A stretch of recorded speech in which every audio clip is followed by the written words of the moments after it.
Perfecto, muy buena diferencia. Macronutrientes, energía. Micronutrientes no proporcionan energía. Perfecto. ¿Qué más? Los micros se necesitan en poca cantidad. Muy bien, la cantidad que necesitamos. Macronutrientes requerimos en grandes cantidades diarias, en nuestra dieta diaria. Los micronutrientes no, pequeñísimas cantidades. Perfecto, ¿qué más?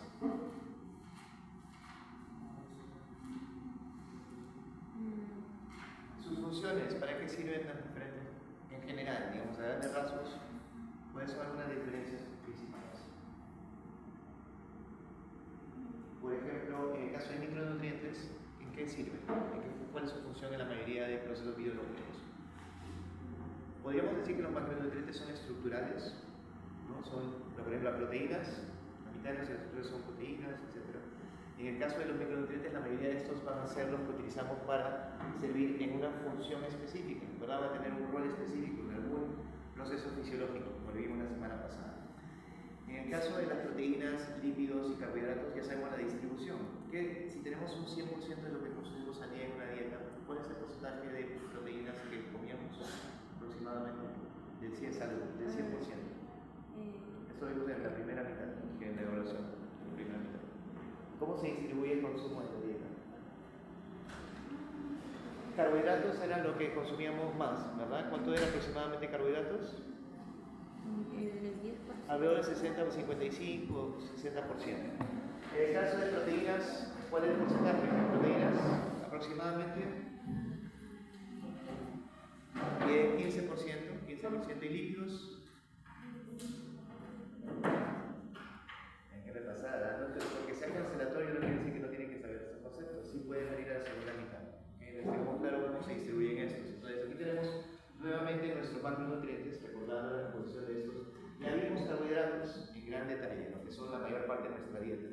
En el caso de proteínas y lípidos, tenemos aquí primero los lípidos, que van a ser aquellos que se dividen principalmente en dos grupos, que van a ser los aceites, las grasas, y aquí tenemos lo que son las mantequillas, mayonesa, cremas, tocino, mayoría de los embutidos, por ejemplo, están en esta clasificación. Por eso se habla también tanto de controlar el tema del consumo de embutidos, que normalmente no tienen el mejor tipo de lípidos. Y eso vamos a comentar el día de hoy, vamos a hablar un poquito de bioquímica, que hay diferentes tipos de lípidos y algunos que son buenos para la salud y algunos que son muy dañinos. De ahí tenemos lo que son las proteínas, que principalmente van a tener una fuente animal, vegetal, pero normalmente la fuente animal es la principal de estos, a través de carnes, pescados, mariscos, huevos. También hay muchas verduras que tienen alto contenido proteico, pero hay una limitación. ¿Qué me podría decir de lo que ya vimos cuando hablamos de carbohidratos, de por qué, y eso tiene una relación con el tema de carbohidratos? ¿Por qué es que cuando hablamos de proteínas hablamos principalmente de fuentes animales? Y no mencionamos, por ejemplo, otros alimentos que son ricos en proteínas que son vegetales, como por ejemplo las lentejas, la mayoría de legumbres, pero lo que son las menestras, son ricas en proteína, pero no están acá. ¿Por qué será? Tiene que ver con lo que vimos cuando hablamos sobre el metabolismo de los carbohidratos. ¿Acuerdan que había un tipo de enzima que no teníamos los humanos para poder digerir carbohidratos? ¿Cómo se llamaba? ¿Recuerdan? Había un tipo de azúcar, de carbohidrato, que venía de las fuentes vegetales, que no tenemos la capacidad de digerir. La celulosa es el carbohidrato y la celulasa debería ser la enzima, ¿verdad? En ese caso no tenemos entonces ¿qué pasa? Cuando comemos este tipo de proteínas de fuentes animales, sí la podemos digerir y asimilar muy eficientemente. Las de la fuente vegetal también se pueden asimilar, pero son más difíciles de asimilar, porque la digestión no se da tan eficientemente por esa falta de estas enzimas. Hablemos primero sobre las proteínas. Son importantísimas. ¿Por qué? Porque son parte estructural de lo que es la estructura de la mayoría de nuestros tejidos. Por ejemplo, todo lo que es músculo. Todo el músculo en su cuerpo es principalmente proteico. Entonces, para construir músculo normalmente han visto que la gente usa estos suplementos. Muchos suplementos tienen un marketing ridículo a veces de qué cosas te prometen o ofrecen, pero algo que sí está comprobado que sí funciona son los suplementos que son netamente proteína. Es decir, proteína, ¿por qué? Porque sí o sí necesitas de esto para construir músculo. No hay forma de construir músculo sin un surplus de proteína. Es el principal componente estructural de las células, tejidos constituyen la mayor parte de los órganos del cuerpo. Sus estructuras básicas son los aminoácidos. Teníamos los aminoácidos esenciales y no esenciales. ¿Recuerdan algo de por la importancia de estos? ¿Alguien sabe qué son? ¿Les suenan al menos? Lo han escuchado en propaganda, seguramente. Contienen los 9 aminoácidos esenciales. Especialmente en la leche, los suplementos, se tiende a promocionar mucho en función a esto. Vamos a ver cuáles son estos y la importancia de estos. Son normalmente el aporte, si recuerdan ustedes, 1 gramo de cada macronutriente nos va a brindar una diferente cantidad de energía que se puede obtener de la combustión o del uso de ese gramo de proteína. En el caso de 1 gramo de lípidos, ¿recuerdan cuánto eran los lípidos? Era más, ¿verdad? ¿Recuerdan que eran carbohidratos y proteínas era igualito? 9, Y los lípidos eran más. 9. Era 9, muy bien. Entonces, 4% para los lípidos, 4 kilocalorías por cada gramo para cada uno de estos. En el caso de los lípidos son el que mayor cantidad de energía me van a dar por cada gramo de estructura. Recomendación diaria entre 15 al 20%. Sí o sí tienen que acordarse de sus porcentajes, lo van a ver en el examen. ¿Sí? Está subida. Debería de estar en la semana 8 o 9, pero después del parcial, perdón, desde la semana 9 en adelante. De 9 en adelante debe estar la clase 5, 6 y 7, pero aunque la clase 4 está en la semana 8, me parece que eso no la hicimos. Creo que yo colgué primero las primeras 4 clases y no llegamos a hacer esa. Entonces mejor la voy jalando para este lado antes de que se... A ver, acá tengo el campus abierto.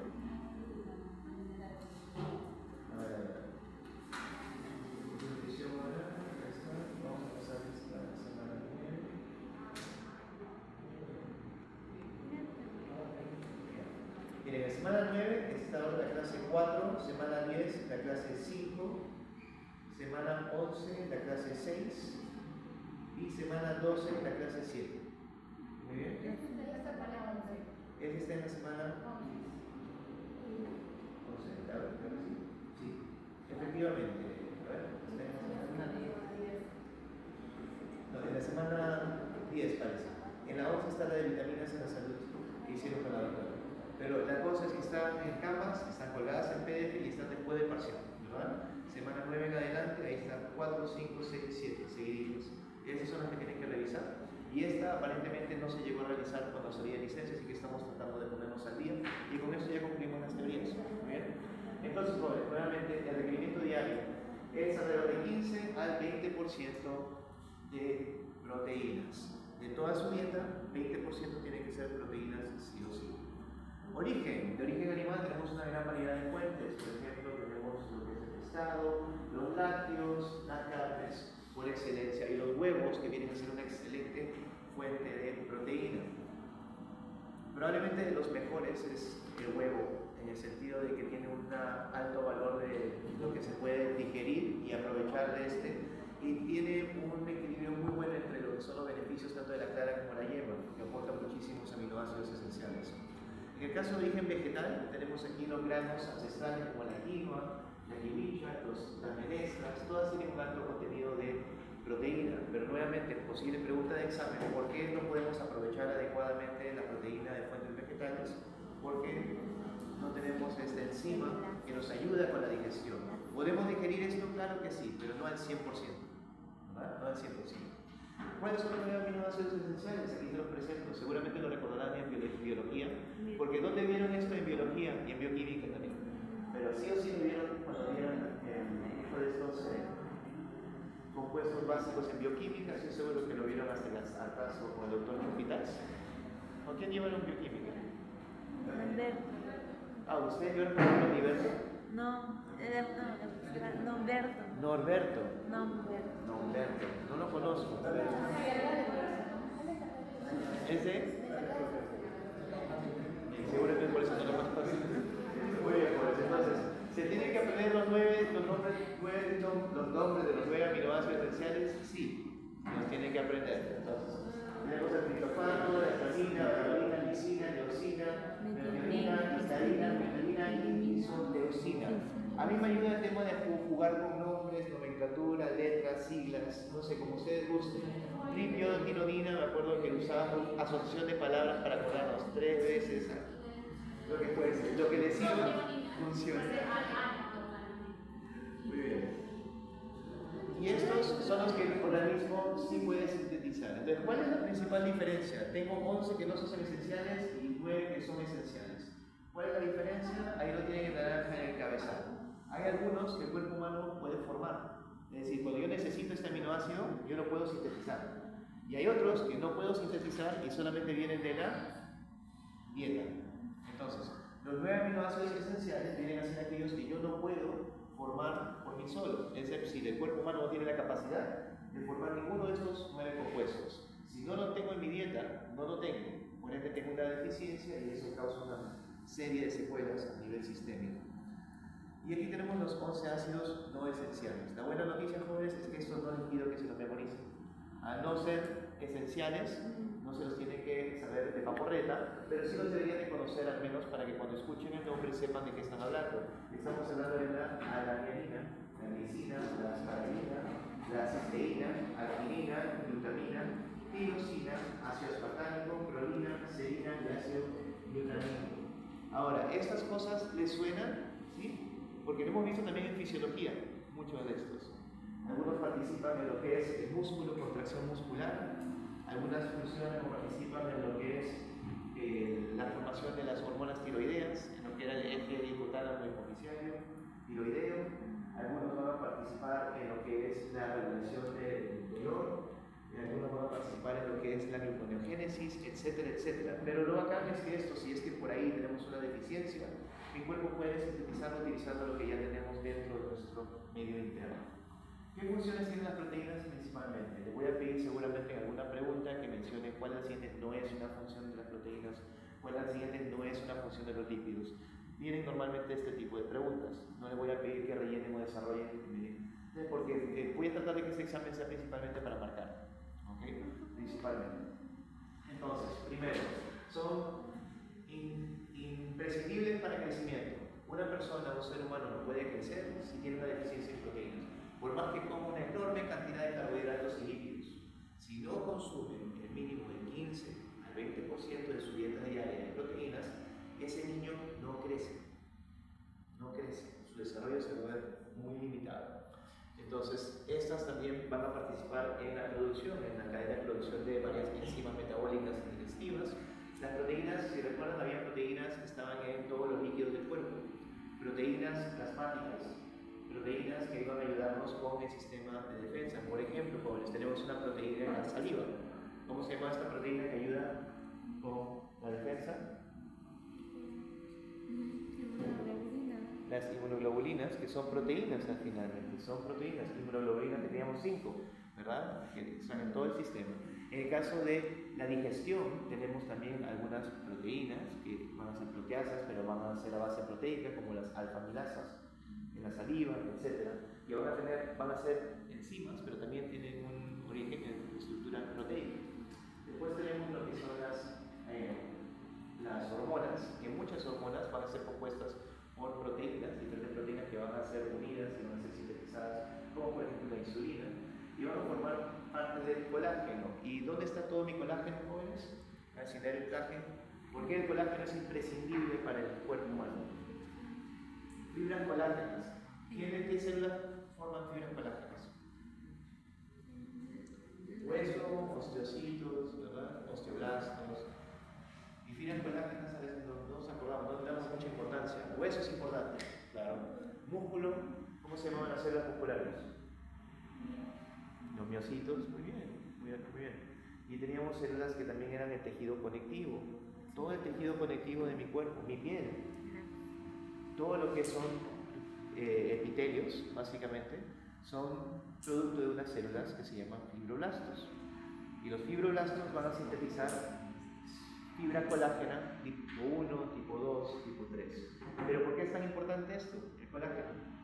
Si yo tengo una deficiencia en colágeno, ¿qué va a pasar?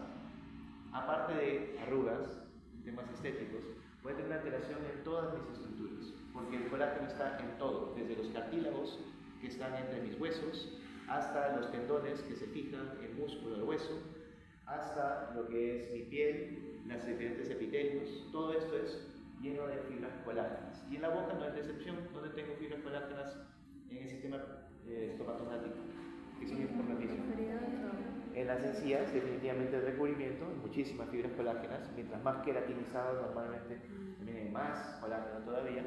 Y en el caso de los dientes, del periodonto en sí, en el ligamento periodontal, tenemos puras fibras colágenas importantísimas para varios procesos, como por ejemplo la erupción dentaria, etc. Muy bien, entonces aquí tenemos un resumen de los diferentes tejidos, donde vamos a tener una alta composición de proteínas, arterias, vasos sanguíneos, porque hablamos de músculo, y recuerden que los músculos, particularmente, ¿en qué vaso sanguíneo tenemos músculo? En arterias y venas hay músculo. ¿Dónde había músculo? En las... ¿Cuál es la que bombea la sangre oxigenada?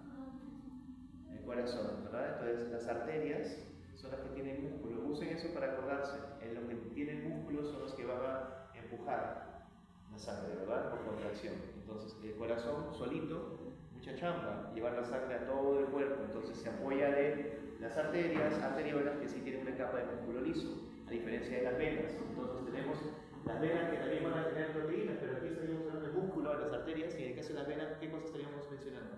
El tejido conectivo, ¿verdad? Ese tejido conectivo que tiene el recubrimiento.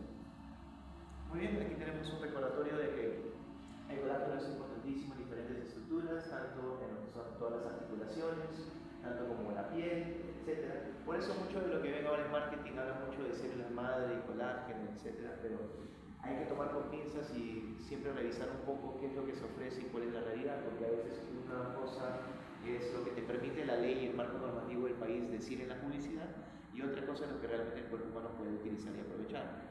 Un ejemplo claro es esto de los suplementos que les mencionaba. Muchas de las empresas que venden estos suplementos te dan una dosificación de cuánto debes de tomar al día, donde dicen 2 cucharadas, 3 cucharadas en agua y tomarlo. Pero después buscas un poquito y averiguas, y por eso les invito a investigar. Cuando tengan algún suplemento que compren, averigüen qué tanto de esto puedo yo asimilar por día.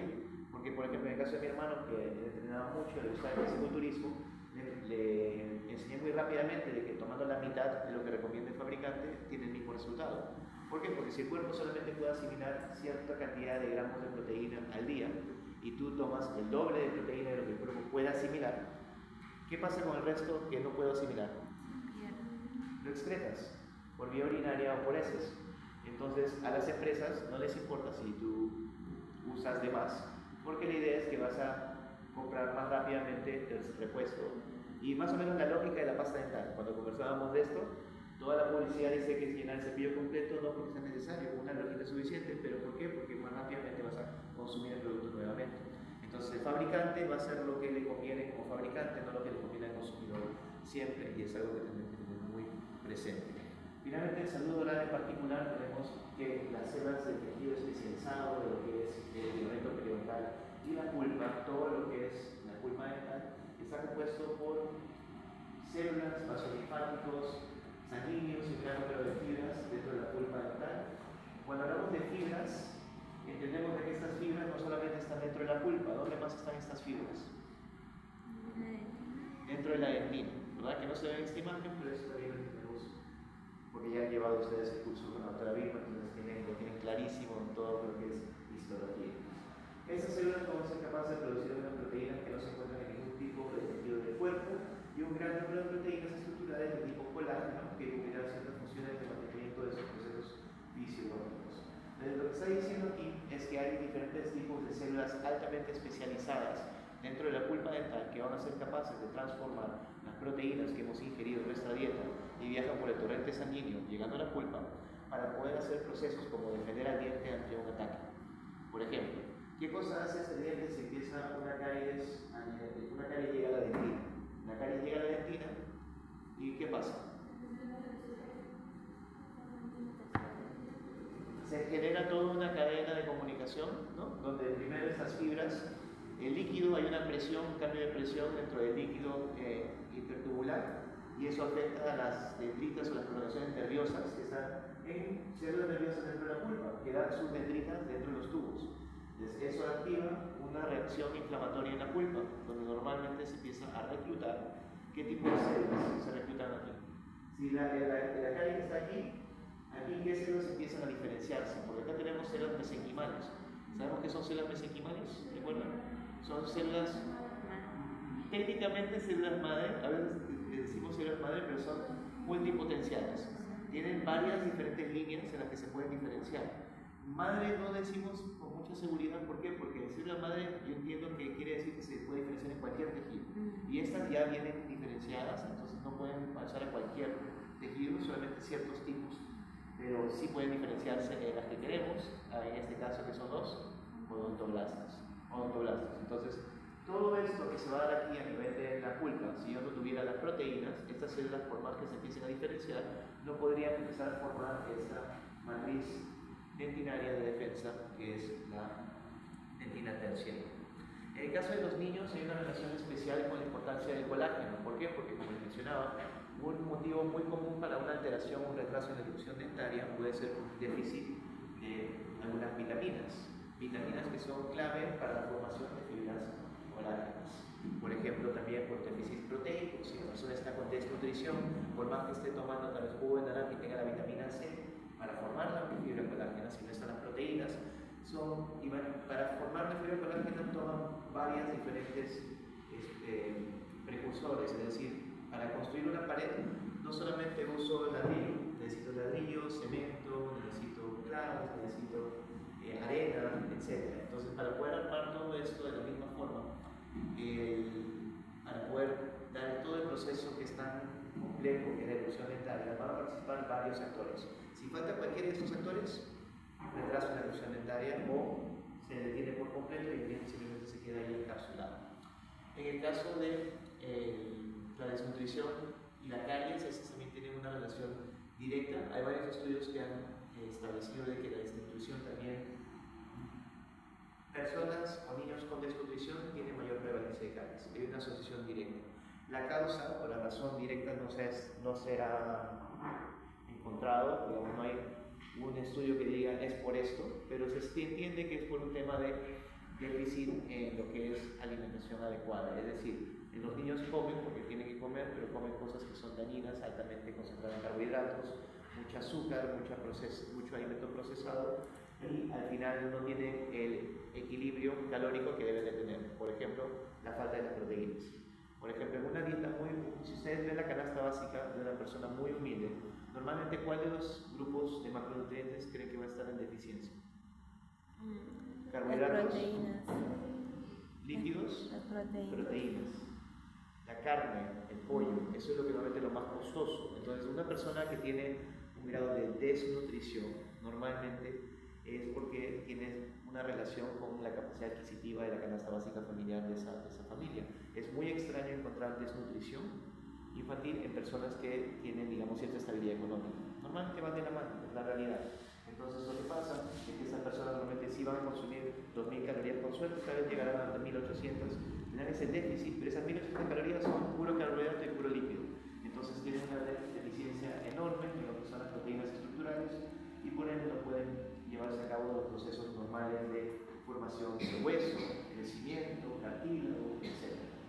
Hay varias secuelas que se van a dar si es que hay una deficiencia nutricional, como alteraciones en la calidad y textura de ciertos tejidos, como por ejemplo hueso, ligamento periodontal y dientes. Es decir, cuando los dientes se están formando dentro del hueso, si los dientes, por ejemplo, tenemos una deficiencia de ciertas proteínas, podemos tener algunas alteraciones de tejidos duros. ¿Qué nos viene a la mente, jóvenes, cuando se menciona alteraciones de tejidos duros? Por ejemplo, si es que el niño nace con una alteración de tejidos duros. O, por ejemplo, empieza a erupcionar, el diente erupciona y ese diente empieza a descascararse, amelogénesis imperfecta, podría ser hipomineralización de esmalte, ¿verdad? Hay varios procesos que se pueden dar y repercusiones en la calidad oral. Esos efectos del esmalte son relacionados muchas veces a endocrinopatías, desnutrición proteica, hipocalcemia, déficit vitamínicos, minerales, hipertensión, enteropatías, enfermedades celíacas, diarrea no específica. Recuerden que en enteropatías estamos hablando sobre el sistema digestivo, el sistema digestivo. Muy bien. También se han señalado defectos en el esmalte exceso o intoxicación por vitamina D, fluoruros u otros minerales. Ustedes han escuchado lo que es la fluorosis, ¿correcto? Fluorosis, ¿les suena? Es una alteración de la estructura del esmalte por un consumo excesivo de flúor, pero tiene que ser una cantidad ridícula. Es decir, no es por comerse la pasta cuando se cepilla. Tienen que comerse la pasta de forma activa, es decir, como, a ver, si en la cabeza del cepillo entra 1 gramo de pasta dental, el niño tendría que comerse 5 veces esa cantidad todos los días. Entonces tendría que estar con el tubo en la boca así, comiendo cual caramelo, ¿no? Y que se acabe en un tiempo muy rápido. Los papás tendrían que darse cuenta. Es muy difícil que uno se dé cuenta que el tubo de pasta en 5 días o en 10 días se acabó. Entonces, es poco probable que pase, pero pasa. Por los papás que a veces son un poco descuidados, que a los niños les gusta el sabor de la pasta dental y la comen. De las piezas permanentes erupcionan con fluorosis, que es una pigmentación, una coloración bastante amarillenta y definitivamente altera la estructura del esmalte. ¿Qué más? También se han señalado defectos en el esmalte, son exceso de flúor, sí, eso ya lo hemos visto. ¿Qué más? Ya, los lípidos. ¿Qué recuerdan de lípidos, de bioquímica? ¿Cuáles son las unidades básicas más pequeñas de los lípidos? Así como las proteínas y los aminoácidos. Los ácidos grasos, ok, pero ácidos grasos tienen nombres y apellidos. Porque ácidos grasos tienen un nombre. El nombre de los ácidos grasos que son los dañinos, lo que nos revisan cuando nos revisan el colesterol. Triglicéridos. Tenemos triglicéridos y de ahí tenemos lo que son los colesteroles de HDL, LDL, ¿verdad? Que tienen que ver con las densidades del colesterol. ¿Cuál es el colesterol bueno? El que me gusta. HDL. El HDL. El HDL es mi amigo, ¿por qué? Porque es un colesterol de alta densidad. Si es de alta densidad, será una molécula más grande o más pequeña. Más pequeña. Más pequeña. Es de alta densidad, quiere decir que es más densa, más compacta. Y eso es positivo. ¿Por qué? Porque si ustedes piensan en las enfermedades que están relacionadas al colesterol, ¿qué enfermedades conocen relacionadas al colesterol? Si yo tengo el colesterol alto, ¿por qué es un riesgo para mi salud y mi vida? Pero bueno, con ganas, es mucho. Ok, hipercolesterolemia, puede ser también porque empiezo a tener algunas enfermedades como arteriosclerosis que se puede dar, porque estos triglicéridos, esta grasa que está flotando empieza a acumularse, a formar coágulos entre sí. Esos coágulos viajan por el torrente y se van agregando y van haciéndose más grandes. Y llegan a un vasito en mi cerebro y ¿qué me genera? ACV, accidente cerebrovascular. Sigue viajando ese trombito, llega a mi corazón, llega a una arteria pulmonar, puede causar una obstrucción de un vaso y causar necrosis de alguna parte del cuerpo. Llega a mi corazón, un infarto, aparte de mi miocardio, no va a tener un paro cardíaco, pero sí un infarto, ¿no? Porque ese vaso se va a ver obstruido, etc. Entonces, los triglicéridos son los que tenemos que tener en control porque son moléculas grandes que van a favorecer esta acumulación y este riesgo de que puedan formar trombos, por ejemplo. En el caso de los lípidos, que también se conocen como grasas, a veces son satanizados como algo que se tiene que evitar a toda costa, pero como entendemos, jóvenes son imprescindibles. Es decir, 30% de la dieta, menos del 30% de la dieta, aproximadamente un 15 o 20% de lo que normalmente manejamos. Máximo 30%, máximo 30%. En el caso de estos, normalmente son insolubles en el agua, es decir, son hidrofílicos o hidrofóbicos. Hidrofóbicos, por eso es que vemos la separación. Cuando colocamos aceite en agua, estos se mezclan por un momento, pero inmediatamente empiezan a separarse por estratos. Y también tenemos estos que son conocidos como los ácidos grasos específicos. Ácidos grasos saturados son aquellos que nos preocupan, ¿no? Porque pueden generar este tipo de alteraciones, lo que les mencionaba hace un momento. Cuando consumimos esto de forma regular, van a empezar a dañar el sistema cardiovascular. Imagínense que estos trombitos, que son una acumulación de varios de estos triglicéridos, empiezan a viajar. Y hay un momento en el que hay un pequeño daño, es decir, rozan el vaso y causan como si fuera un arañón, raspan. Causan que ahí empieza a haber toda una reacción donde empieza a haber una serie de mediadores químicos que van a facilitar que ahí venga y se pegue otro de estos trombitos que estaba viajando. Tenemos un triglicérido, un par de triglicéridos y por un sistema muy parecido a lo que ustedes vieron con agregación plaquetaria, cuando vieron el tema de coagulación y forma de coágulo, se empiezan a unir unos a otros. Es como que se llaman y se empiezan a captar entre sí y empieza a formarse este tipo de bulto que va creciendo y mientras va creciendo va reduciendo el lumen del vaso sanguíneo hasta que lo termina obstruyendo. Y en el momento que lo obstruye, se detiene el flujo sanguíneo. Y es dependiendo de qué es lo que esté irrigando este vaso, qué es lo que va a generar en el tejido circundante. Necrosis. Necrosis, ¿verdad? Porque no vamos a poder, si no llega sangre, simplemente el tejido muere. Si estamos hablando del corazón, va a causar que muera esa parte del corazón. Si es el cerebro, que muere esa parte del cerebro. Entonces no sangre cervical. Sí, claro.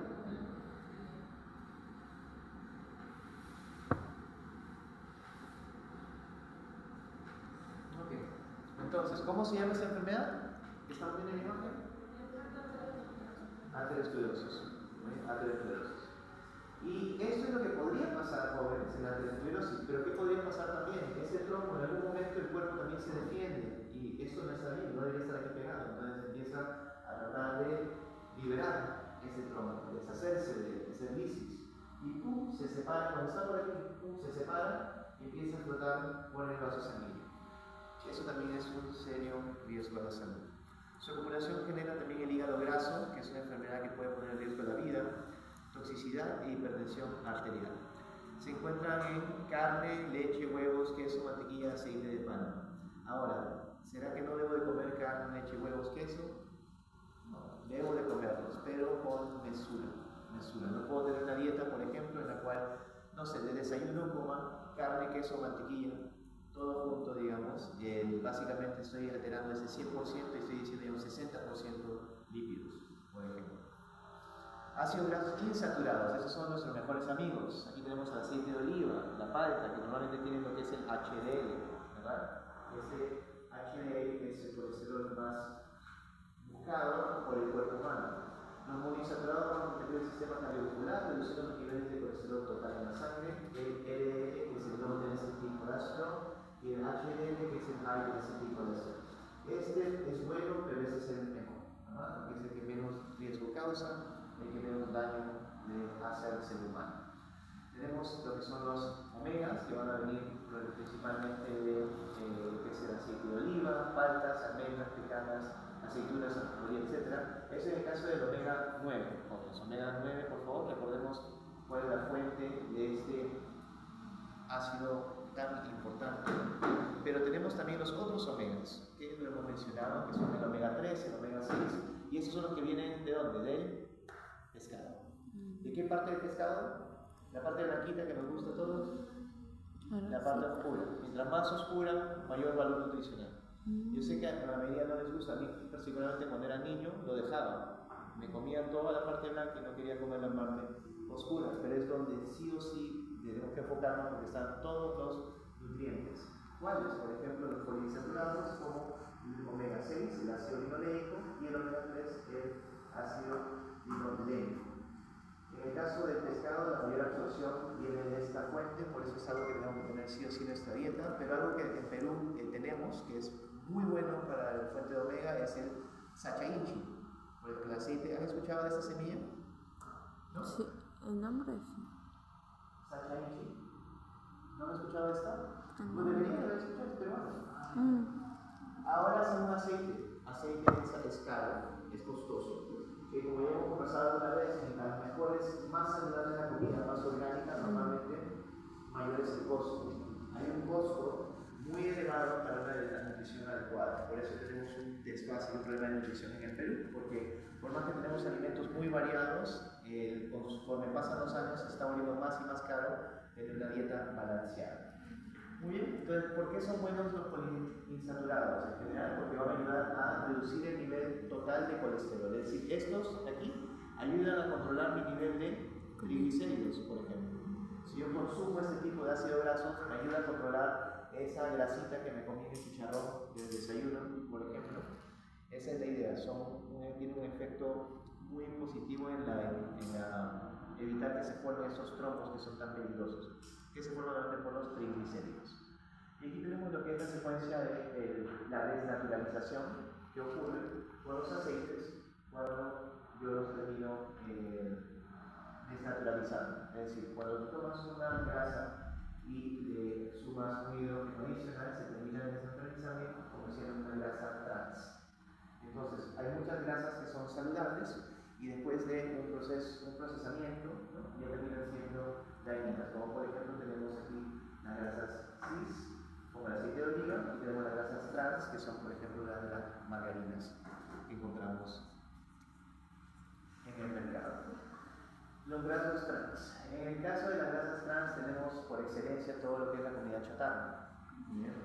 La mayoría de las grasas trans van a formarse cuando los aceites vegetales líquidos se calientan a través de un proceso de hidrogenización y se vuelven grasas sólidas. Ejemplo, elaboración de frituras y la margarina. ¿Bien? Entonces, ¿la margarina es grasa trans? Sí. Por más que sea de fuente vegetal, y a veces pensamos que es más saludable que la mantequilla, hay que revisar bien ese etiquetado, porque es posible que tenga una gran concentración de grasas trans. Y tenemos que tener mucho cuidado con estas, porque nuevamente son las dañinas, ¿no? Esas son las que tienen sí o sí alta concentración de triglicéridos. Consecuencias de la salud del consumo de esas grasas trans: van a disminuir, consumir muchas grasas trans, disminuir los niveles sanguíneos del colesterol bueno, del HDL, va a aumentar los niveles en sangre de colesterol LDL y los triglicéridos. Y nuevamente estos son los que queremos evitar. Contribuir al sobrepeso y a la obesidad, es decir, la mayoría de lo que es tejido adiposo que se acumula en el cuerpo humano en forma de grasa abdominal, en las caderas, etc. Toda esta grasa normalmente está hecha ¿de qué? ¿De HDL? No, triglicéridos principalmente y LDL. Muy bien. Y ya para ir finalizando, en el caso de los nutrientes necesarios para la calcificación de los dientes, sabemos de que hay ciertas grasas, como por ejemplo la vitamina D, que viene a ser un lípido, que va a participar dentro de lo que es la calcificación del esmalte y las piezas dentales. La grasa ayuda a que también absorbamos algunas vitaminas liposolubles, que son importantísimas. En el caso de la vitamina D por excelencia, esta no se podría absorber si no tenemos estas grasas en nuestra dieta. Algunas otras vitaminas importantes que sabemos que están relacionadas a los lípidos, es decir, para poder absorber y fijar estas vitaminas, estas van a ayudarnos específicamente en las que son liposolubles. Por lógica, ¿verdad, jóvenes? Las que son hidrosolubles son en agua, las que son liposolubles van a ayudar a la mano con las grasas. ¿Cuáles son estas? Vitamina A, vitamina K, vitamina E y vitamina D. Sus roles son que la vitamina A va a intervenir en la preparación de las heridas, visión, protección de infecciones y crecimiento óseo. Vitamina A, ¿qué nombre tiene la vitamina A, jóvenes? Ahí tienen algo que nos puede ayudar a recordar. La zanahoria, el caroteno.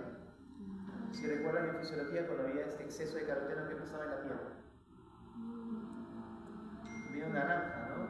Había una naranja, un exceso de caroteno.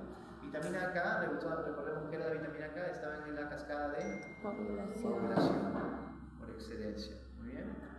La vitamina E, ¿en qué participaba? Antioxidante, previene el cáncer, envejecimiento prematuro de los órganos. Y la vitamina D, esta sí la recordamos mucho. ¿Para qué participaba la vitamina D? Para el calcio. Muy bien, fijación de calcio, absorción del mismo. Muy bien, y eso, con eso terminaríamos, Pablo. No les voy a dejar otra tarea, no se preocupen. Con eso ya terminamos. Esa tarea debieron haber dejado cuando yo estuve de licencia y bueno, ya estamos a puertas de terminar. Con eso terminaríamos todo lo que es teorías, jóvenes. Tienen las teorías en el Canvas. Este domingo vamos a conectarnos con el horario de clase de 7 de la mañana. Los que puedan conectarse, genial. Los que no puedan conectarse, la clase va a quedar grabada, como les había comentado. No se preocupen, pero igual yo tengo que programar en ese horario porque es la indicación. Todo feriado lo tengo que recuperar domingo, el mismo horario de la clase. Si ya tienen un curso programado, lo comprendo, igual les voy a poner la asistencia de la clase de recuperación. La grabación es para que lo realicen. No quiero que salga hablando solo y que nadie vea el video. ¿Ya? Por favor, y vamos a ver, básicamente voy a pasar las clases todas las que van. Vamos a pasar los PPTs de las clases rápidamente y me voy a enfocar en aquellos temas que sí o sí hay que para que sepan más o menos qué estudiar. El que no le dice la grabación, estudiar la actividad completa. Era para prevenir lo que es cáncer y prevenir la inflación de los tejidos. Por ejemplo, en el caso del envejecimiento, que también hay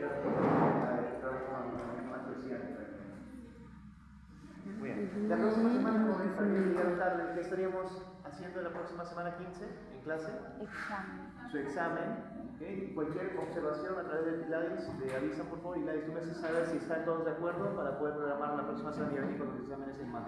¿Listo? Listo, vale. Un gusto. Cuídense, nos vemos la próxima semana.